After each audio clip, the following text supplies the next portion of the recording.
really a security team is only as good as its training. Professional security teams require ongoing education and in multiple areas. So we have a few areas. We have basically your core competencies. You have like things like advanced skills. We'll talk a little bit about that. And then you have just your ongoing training that will take place.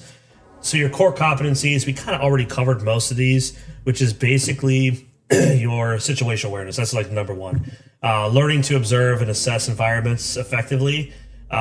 It's a skill that needs to be that can be perishable, and so you need to continuously hone that skill. Same thing with communications.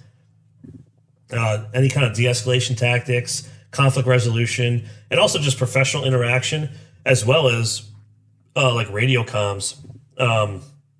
Being in aviation for as long as I was, like the biggest thing that actually like got people's heart rate up was just they could fly a helicopter all fine. It was just keying the mic and talking to someone in the tower was like this whole heart wrenching thing, and it's really not that complex. It's just once you get trained on it, you need to maintain that training and keep it going.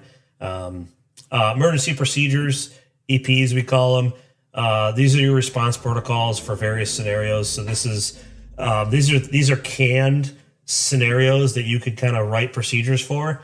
That would, an example of this that we see all the time for our children's schools is in the event of a fire, we have this drill that we conduct, right? So when a real fire does happen, everyone responds appropriately. So that would be an emergency procedure that could be implemented for various procedures. So legal considerations, this is another one of your core competencies. This is understanding the use of force laws that exist in your county, country, state, whatever it is, any liability issues, and then any reporting requirements you would have. So for an example is if you decide that you want your congregation, certain members of your security team to be able to conceal carry a pistol, there may be laws in your state that say you need to have a roster of them or whatever, because, it's a church and churches normally are prohibited locations for carrying, as an example. And then medical response, basic first aid and CPR, emergency medical procedures, stuff like that. Even if you're not part of the medical response team, it's good to be aware of how can you help out. Should you, you've got to go grab the first aid kit and get it on scene, whatever it might be. So that's the core competencies. We'll talk a little bit about advanced skills. Actually, Ron, why don't you go ahead and talk about Yeah, so some of the advanced skills, again, to the tactical thing, advanced physical interaction techniques, de-escalate position of your body. And some of these you need a little more physical fitness than others. So this is kind of where you want to be very choosy when you pick. You don't need to be the Terminator or anything like that, but you need to be able to move, and you might have to vault a pew or something like that, or get to the response area in a smart manner quickly. I'd say, depending on what you're doing and what you're legally allowed to do, investigate. And this is more of, hey, I'm making sure, like say for instance, the perimeter. I'm making sure my locks are good, the camera's good, the lighting's good, the barriers around. If my parking lot locks, like that kind of things, I'm going to do those assessments on that too. And you can get, depending on what it is, like there's a broader scope with that, but that's what we're going to cover here. Hey, and then to that, the technology is like, what is your security system? Do we turn it on when we leave? Is it timed? Are they going to call us if there's a break in the middle of the night? Right. Do we have cameras? Do we have motion sensors? Is it lit? What is it? And what is it going to do?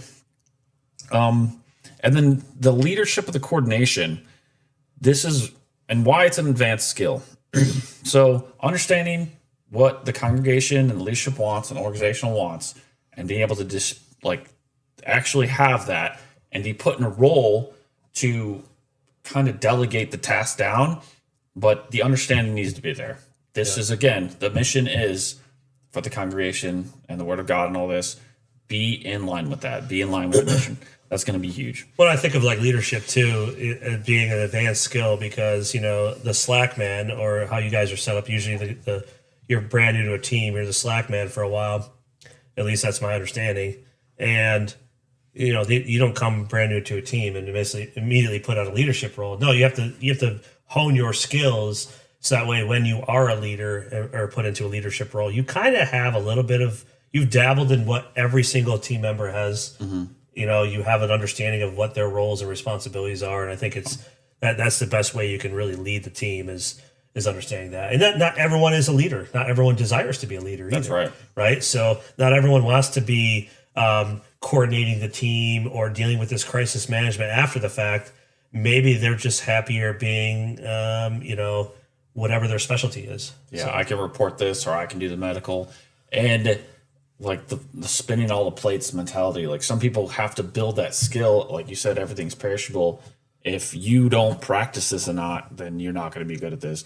And we call it like the separated view. Like I can view everything because I can control this. Like, hey, I have my rover doing this, my medic doing this. He might be doing crowd control. I can handle this because I'm managing the people and I'm leading them with my leadership too. right. And that's where it comes into the ongoing education. So you have your core skills, you have your advanced skills, but you have ongoing education that must take place. And this is it's a constantly evolving field. Security is. There's new threats, new things always happening, and we have to adapt to our education and training to accommodate that. So if a new trend in a threat exists, we need to have responsive techniques to accommodate that. Another example would, if the laws change in our area, we need to adapt to respond to that as well. Technologies may be updated. Our camera system maybe got old. It used to be on the cloud. Now it just records locally. Like these are things we need to be aware of and be trained on how to access and preserve that evidence in the event something happens.